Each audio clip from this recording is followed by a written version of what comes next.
L'Église catholique fait mémoire de Sainte Yvette. Sainte Yvette, née en 1158 à Huy en Belgique près de Liège, mariée très jeune, elle devient veuve à 18 ans, avec la charge de 3 enfants. Quand ils furent élevés, elle se mit au service des lépreux, puis pendant les 30 dernières années de sa vie, elle vécut en recluse dans un petit ermitage attenant à l'église de Huy son pays natal, tout entière consacrée à la louange de Dieu et à la prière d'intercession. Elle demeure très vénérée dans la région de Liège. Le prénom Yvette est ancien et il demeure en usage. Important de noter en souhaitant bonne fête aux Yvette, prénom dérivé de Yves dont l'étymologie celtique provient de 4 lif, cet arbre-ci est lancé. On dit encore de quelqu'un qui est franc et honnête, droit comme un if. Saint Hilaire de Poitiers. Hilaire naît à Poitiers vers 315, dans une famille noble et encore païenne.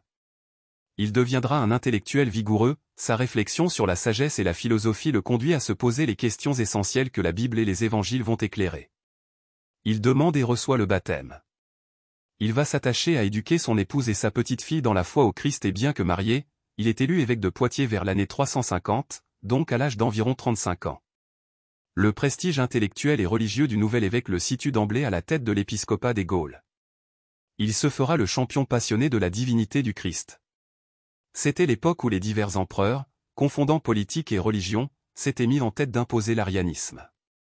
Cette hérésie, mortelle pour la foi, venait d'être condamnée au concile de Nicée, elle soutenait que seul le Père était Dieu et que Jésus n'était qu'un homme divinisé ou devenu Dieu. Face au pouvoir politique et à l'hérésie, Hilaire se dresse avec toute sa stature de croyant intrépide et d'écrivain de talent. L'évêque Hilaire est, par suite condamné à s'exiler en Asie mineure, en Phrygie. Il met à profit cette traversée du désert pour mieux connaître la théologie des pères et des églises d'Orient. C'est alors que jaillit de sa méditation son admirable traité sur la Trinité, à partir du prologue de l'Évangile selon Jean qu'il a éclairé pour toujours. Ayant été autorisé à rentrer en Gaule, Hilaire reprend sa mission de défenseur acharné de la totalité de la foi chrétienne. Il laissera une œuvre considérable d'écrits théologiques et spirituels, ainsi ses commentaires sur l'Évangile selon Matthieu et les psaumes. Quand on parle d'Hilaire de Poitiers, on pense immédiatement à saint Martin de Tours. Martin, après avoir quitté l'armée, continue sa rencontre du Christ en venant se mettre à l'école d'Hilaire à Poitiers, puis à Ligugé. Saint Hilaire meurt le 13 janvier 367. Le prénom Hilaire vient du latin hilarar, égayer. Sainte Yvette, Saint Hilaire de Poitiers, priez pour nous. Évangile. Convertissez-vous et croyez à l'Évangile. Alléluia. Alléluia. Le règne de Dieu est tout proche. Convertissez-vous et croyez à l'Évangile. Alléluia.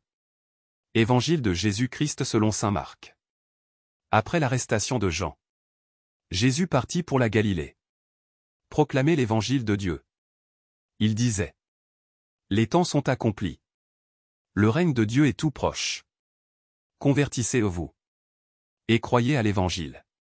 Passant le long de la mer de Galilée, Jésus vit Simon et André, le frère de Simon, en train de jeter les filets dans la mer. Car c'étaient des pêcheurs. Il leur dit: venez à ma suite. Je vous ferai devenir pêcheurs d'hommes. Aussitôt, laissant leurs filets, ils le suivirent. Jésus avança un peu. Et il vit Jacques, fils de Zébédée, et son frère Jean, qui étaient dans la barque et réparaient les filets. Aussitôt, Jésus les appela. Alors, laissant dans la barque leur père Zébédée avec ses ouvriers, ils partirent à sa suite. Acclamons la parole de Dieu. Louange à toi Seigneur Jésus.